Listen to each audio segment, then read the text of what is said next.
Merry Christmas friends.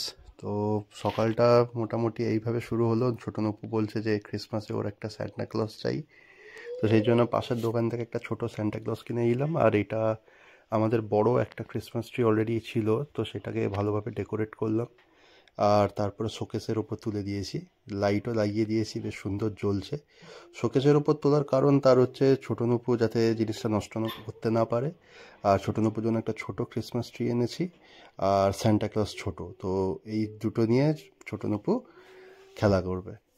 আর ছোটো নপু যখন দুপুরবেলা ঘুমিয়ে গেছিলো তখন অন্ধকারের মধ্যে ক্রিসমাস ট্রিটা জ্বালিয়েছিলাম, বেশ সুন্দর লাগছিল।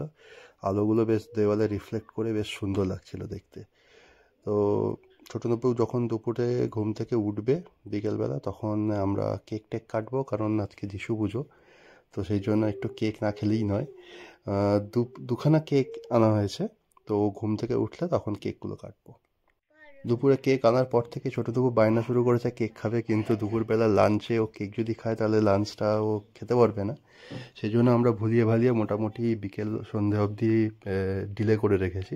তো এখন ছোটো দুপু ঘুম থেকে উঠে কেক খাবে বলছে, তো সেই জন্য সবাইকে ডাকা হলো। তো বাবা মাকেও কেক দিলাম।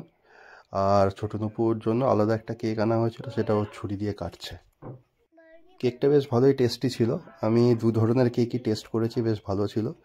তো বিকেলটা তো এভাবেই কাটলো। আর সন্ধ্যের সময় আমার বেশ খিদে পাচ্ছিলো, তাই অতসীকে বললাম একটু স্ন্যাক্স বানাতে। তো ও মোটামুটি ফুলকপি আর ডিম টিম দিয়ে একটা বেশ সুন্দর স্ন্যাক্স বানিয়ে দিল, ওটা খাওয়া হলো। আর ছোটো দুপুর জন্য ভেজ আটা নুডলসের সাথে আরও অনেক কিছু ভেজিটেবলস মিক্স করে ও সুন্দর একটা আইটেম বানিয়ে দিয়েছিল। তো ছোটো দুপুরও সেটা খুব ভালো লেগেছিলো, খাচ্ছে।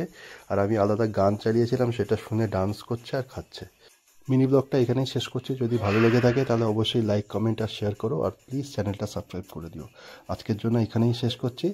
দেখা হচ্ছে তোমাদের সাথে পরের ব্লগে। আজকের জন্য টাটা, এনজয়।